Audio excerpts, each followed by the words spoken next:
MP board exam 2025 MP board परीक्षा 2025 के लिए आज क्लास 10th इंग्लिश के पेपर के लिए हम देखने वाले हैं पूरा का पूरा आपका जो राइटिंग सेक्शन होता है ना, सेक्शन नंबर बी। क्योंकि मैंने पिछला एक वीडियो डाला था जिसमें मैंने section A B C D चारों सेक्शन बिल्कुल कंप्लीट करवा दिए थे, लेकिन थोड़ा डिटेल में हम 16 नंबर कंप्लीट कर लें तो इस वीडियो में बने रहना। एंड ये जो भी फॉर्मल लेटर बता रहा हूँ बिल्कुल पेपर में छपा मिलेगा, जो भी ऐसे बता रहा हूँ आने वाला है। और पिक्चर गाइडेड कंपोजिशन भी यही करके जाना। और टाइटल जो आपको नोट्स मेकिंग समरी होती है, देखो ये तो नहीं कह सकते कि वही आएगी, क्योंकि नोट मेकिंग ना हमेशा नई नई आ जाती हैं। तो उसे बनाना कैसे, लिखने का वो तरीका क्या होना चाहिए कि इसके 4 नंबर आपके कोई नहीं ले जाए, आपको नंबर मिल जाए। तो ये 16 नंबर इस वीडियो में कंप्लीट होंगे। एंड पिछला वीडियो जाकर के देख लेना जिसमें मैंने कुछ अनसीन पैसेजेस बताए हैं जो कि आपके 10 नंबर के आते हैं, तो वो वीडियो भी जाकर के देख लेना। एंड चलिए स्टार्ट कर लेते हैं। एंड ये सारे क्वेश्चन ना मैं आपको बताते चलूंगा कौन सा फॉर्मल कौन सा इनफॉर्मल, मतलब लेटर एप्लीकेशन राइटिंग होती है ना, आर्टिकल पैराग्राफ कौन से आ सकते हैं भाई, है ना, सब इंपॉर्टेंट के तौर पर 16 नंबर के बिल्कुल छाप करके आना।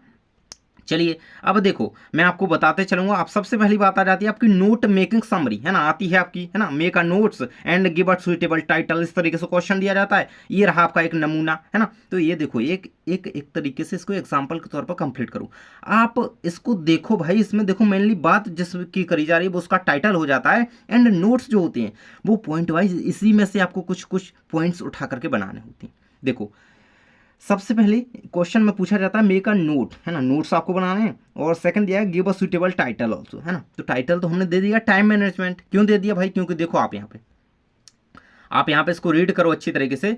यहाँ पे देखो बात करी जा रही है time management always remains a critical success factor. तो मेनली इसमें बात टाइम मैनेजमेंट के बारे में करी गई है। सारे के सारे देखो पूरे के पूरे पैसेज में देखो आप जिस भी चीज़ पर जोर दिया जा रहा है, जिसमें बात करी जा रही है, वो उसका शीर्षक क्या कहेंगे, टाइटल हो जाता है। तो टाइटल तो हमने ढूंढ लिया, है ना। टाइटल तो आप इससे मिलता जुलता लिख दोगे, लेकिन आपकी नोट्स बनाने का जो तरीका होता है, अगर आपने इस तरीके से बनाए तो आपके नंबर जो है नहीं कटेंगे। नोट्स कैसे बनाए जाते हैं, कोई 2-3 पॉइंट मेन ढूंढो एंड उसके अकॉर्डिंग पॉइंट 2-3 और बना दो, छोटी छोटी हेडिंग्स, है ना। उन हेडिंग्स में आपको कुछ नहीं लिखना है, बस वो आपको रूपरेखा टाइप लिख देनी है, ठीक है। अब देखो डिसएडवांटेजेस ऑफ वेस्टिंग टाइम। अब भाई इसी टॉपिक के अकॉर्डिंग आपको यहाँ पर चीज़ें 2 पॉइंट्स बनाने होते हैं, 2 या 3 बना दो, और ज़्यादा से ज़्यादा आप उसमें 2-2 पॉइंट्स भी लिख दोगे ना, इस तरीके से 1 पॉइंट बन करके, तो आपको नंबर मिलेंगे एंड भर के मिलेंगे। तो ये रहा आपका इस तरीके से, है ना। एक में आपने यहाँ पे प्रॉपर टाइम पर काम करने के एडवांटेजेस बता दिए और वेस्टिंग टाइम वेस्ट करने के डिसएडवांटेजेस बता दिए। तो इस तरीके से आप यहाँ पे, है ना, कांट बिल्ड अप कैरेक्टर, इस तरीके से आप यहाँ पे लिखिएगा, है ना। अब वही चीज़ें लिखनी होती है ना, तो यहाँ पे चीज़ों को शॉर्ट करके बताया गया है ताकि आप थोड़ा अलग तरीके से लिखो, है ना। तो ये रहेगा आपके सामने, इस तरीके से आप यहाँ पे इसको कर सकते हो। अब लेटर राइटिंग की बात आती है तो कौन कौन से करके जाना है। सबसे इंपॉर्टेंट है स्कूल लीविंग सर्टिफिकेट यानी कि टीसी की एप्लीकेशन। पेपर में क्वेश्चन इस तरीके से आता है, you are Ravi Sharma student of class 10th in a government school, मतलब आपको एड्रेस, आपका नाम वगैरह सबको दे दिया जाता है। आपको ट्रांसफर सर्टिफिकेट की एप्लीकेशन लिखनी होती है। As your father has been transfer to another city, city कोई भी हो सकती है, अगर नाम दिया गया है तो वही लिखेंगे, नहीं तो कोई भी आप लिख सकते हैं, कोई दिक्कत नहीं। अगला क्वेश्चन यहाँ पे देखिएगा, इसका आंसर आपको किस तरीके से लिखना है मैं आपको इसका आंसर यहाँ पे बताता हूँ। ये रहेगा आपके सामने, देखिएगा यहाँ पे देख सकते हो, यही क्वेश्चन है। क्वेश्चन में नाम वगैरह स्कूल का नाम चेंज हो सकता है, आप लोगों ने इतना तो पढ़ा होगा, 10th क्लास में आ चुके हो कि नाम वगैरह आपको क्या लिखना होता है, वही ना लिखना होता है जो वहाँ दिया गया। तो इस फॉर्मेट का यूज़ करना, द प्रिंसिपल, है ना, टू भी लिख सकते हो, to the principal government higher secondary school, जो भी स्कूल का नाम वगैरह यहाँ पर दिया गया है ना, गवर्नमेंट हायर सेकेंडरी स्कूल, है ना, जो भी डिस्ट्रिक्ट दिया गया है उसको लिखेंगे, बालाघाट एमपी जो भी हो सकता है ना। डेट यहाँ पे मेंशन करते हैं, नहीं तो डेट यहाँ पे भी लिख सकते हैं, है ना। लेकिन न्यू फॉर्मेट की बात करें तो डेट बिल्कुल सही डाली गई है। सब्जेक्ट लिखेंगे application for school leaving certificate, जो पेपर में आए वही लिखना है। स्कूल लिविंग आ रहा है तो स्कूल लिविंग, ट्रांसफर सर्टिफिकेट है तो वही लिखना है, ठीक है, ये चीज़ का ध्यान रखना। अगला है respected sir I beg to submit that, है ना, इस तरीके से। और जो आपको याद है उसी को याद रखना, नई एप्लीकेशन याद करने की कोशिश मत करना, नहीं तो आप गलत कर दो, मतलब कुछ वर्ड गलत हो जाते हैं तो फिर वैसे में ठीक नहीं रहता। इसलिए जो याद है उसको रिवाइज कर लो एंड ये पता रखो कि हाँ ये टीसी की एप्लीकेशन है, बस सभी को याद होगी वो तो, है ना। यूर ओबिडेंटली फेथफुली, इस तरीके से लिखते हुए, मानस जो भी नाम वगैरह क्लास दी गई है वही लिखते हुए कंप्लीट कर देना पूरा, ठीक है। ये रहेगा आपका पूरा इसका आंसर। एंड नेक्स्ट आपको जो एप्लीकेशन करनी है, तो you are Nishi studying in government girls higher secondary school Morena MP, write an application to your principal requesting him to issue book from the book banks.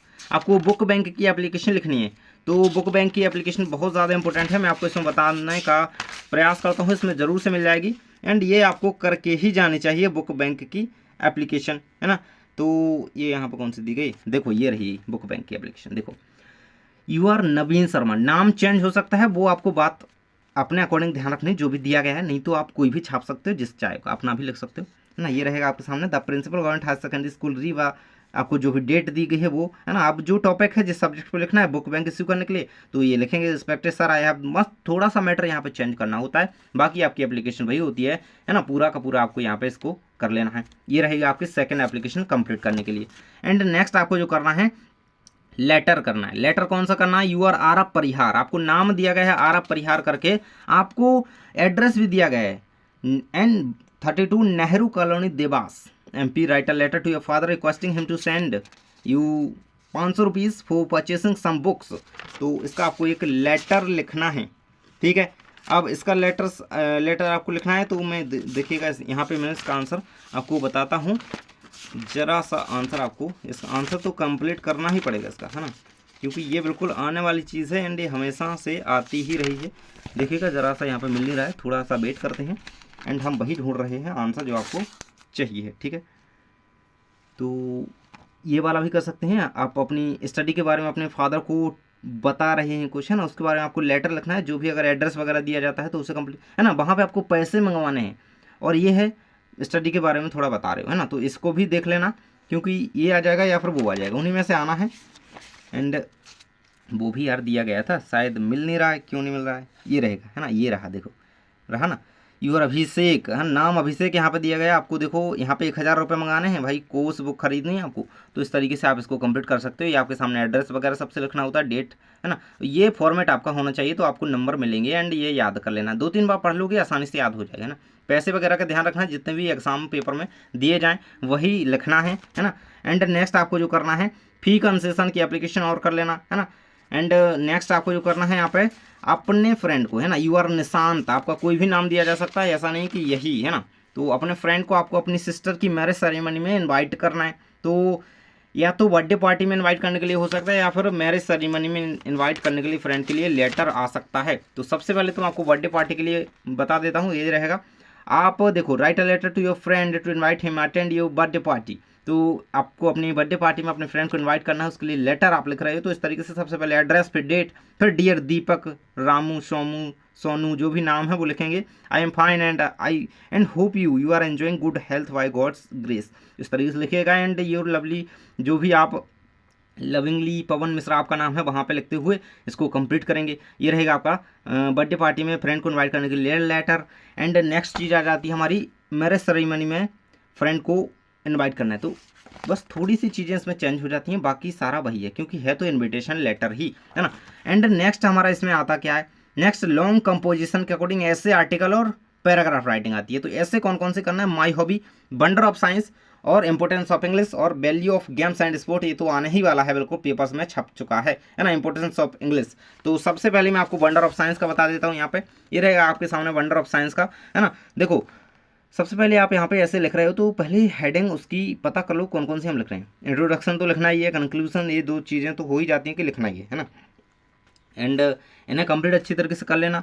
Means of recreation, scientific outlook, है ना, और advantages disadvantages ये भी आप बता सकते हो, अलग से हेडिंग बना करके अपने अकॉर्डिंग जो भी आप लिख सकते हो, तो वो थोड़ा कर देना।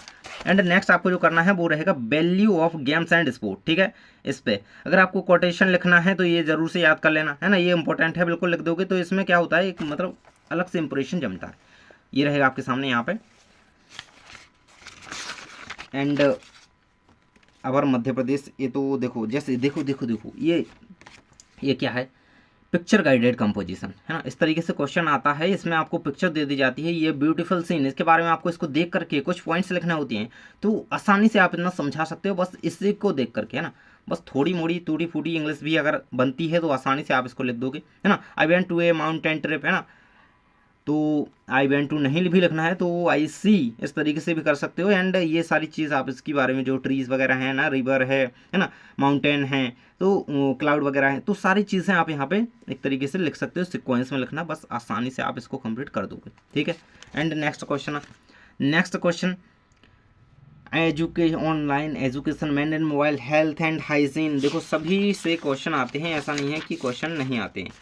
एंड इसमें से आपके एग्जाम में क्वेश्चन आने ही वाले हैं। देखो मैं आपको बताता हूँ अभी, इम्पोर्टेंस ऑफ ट्रीज है ना, इसका तो करना ही करना है। इम्पोर्टेंस ऑफ ट्रीज ये रहेगा आपके सामने, इसका पैराग्राफ कहें कि है ना, इम्पोर्टेंस ऑफ ट्रीज का, इसको कर ही लेना, ये रहेगा। इसके बारे में आप आसानी से यहाँ पे देख सकते हो एंड ये बहुत ज़्यादा इंपॉर्टेंट है, इसको कर लेना। एंड नेक्स्ट क्वेश्चन आपका आने वाला है जो सबसे ज़्यादा इंपॉर्टेंट के तौर पर मैं आपको बताऊंगा, वो ये रहेगा आपका इंपॉर्टेंस ऑफ इंग्लिश। जैसा कि मैंने अभी बताया, इंपॉर्टेंस ऑफ इंग्लिश का आपको ऐसे आ सकता है या फिर पैराग्राफ राइटिंग या आर्टिकल राइटिंग आ सकती है, तो इस तरीके से इसको कंप्लीट कर लेना। देखो 3 हेडिंग दी है, अगर पैराग्राफ आर्टिकल पूछा जा रहा है तो बिल्कुल हेडिंग वेडिंग नहीं बनानी है, बस 8-10 लाइन लिख देना, नंबर आपको मिल जाएंगे, ये रहेंगे आपके सामने। बस पॉइंट याद रखना कि किसके बारे में, इंपॉर्टेंस क्या है उसका, इंट्रोडक्शन तो लिखेंगे ही इंग्लिश का, एंड कंक्लूजन लिख देंगे, तो बस ये हो जाएगा आपका कंप्लीट। एंड ऑनलाइन एजुकेशन का हम देख रहे हैं, तो ऑनलाइन एजुकेशन के बारे में आपको ये यहाँ पे सारा कुछ दिया गया है, ठीक है। डिसएडवांटेजेस, एडवांटेजेस और कंक्लूजन, मेनली यही 3-4 चीज़ें होती हैं जो आप पैराग्राफ में या फिर ऐसे में समझा रहे होते हैं। एंड ये जो बताया वो कर लेना। पिक्चर गाइडेड कंपोजिशन में 2 चीज़ों से रिलेट करते हुए देता है, एक तो वो आपको एनवायरनमेंट है ना, एनवायरनमेंट से रिलेटेड देगा, या फिर आपके ही मतलब आप स्टूडेंट हो तो एक टॉपिक इस तरीके से दे सकता है कि mobile impacts on student life, है ना, तो इस तरीके से टॉपिक दे सकता है। अब देखो इसमें ही चीज़ें लिखी हुई होती हैं, अब इसको देख करके आप आसानी से लिख सकते हो, क्योंकि इसमें बताया गया है आपको, है ना, एक एक पॉइंट से आप 4-5 लाइन लिख देना, बस आसानी से आपको इसके नंबर जो है मिल जाएंगे, है ना। तो ये आपकी पहले ही परीक्षाओं में भी आया हुआ है। एंड देखिएगा यहाँ पे कुछ इसके क्वेश्चन अगर दिए गए हैं तो मैं आपको ज़रूर से बताऊँगा, ये देखिएगा सारे क्वेश्चन देख करके ही हमें चलना है, पूरे अगर याद करके गए, कंप्लीट करके ये सारे गए, तो आपके पेपर में बिल्कुल से ये इनमें से आ जाएंगे एंड आप करके आओगे, ये तो मैंने बता ही दिया। एंड इसमें और कौन से कर लेना है, ये दोनों कर लेना है ना, मतलब ट्रीज़ के बारे में आप जितना भी जानते हो वो सारा कुछ लिख देना। एंड देखो क्योंकि इसमें पॉइंट्स बताए गए होते हैं तो आप इसके अकॉर्डिंग आसानी से लिख सकते हो, ये मैंने 4 आपको बता दिए, है ना, ये देखिए ये तो मैंने बता ही दिया। एंड यहाँ से हमारा सेक्शन सी जो कि हम अगले वीडियो में देखेंगे, एंड वो पूरा वीडियो देख लेना जिसमें ABCD चारों सेक्शन कंप्लीट करवाए गए हैं, ठीक है। तो मिलते हैं नेक्स्ट वीडियो में, ये सारी चीज़ें कंप्लीट करो, एंड सेक्शन 20 से बाहर जाने वाला है नहीं। तो थैंक्स फॉर वॉचिंग, मिलते हैं नेक्स्ट वीडियो में।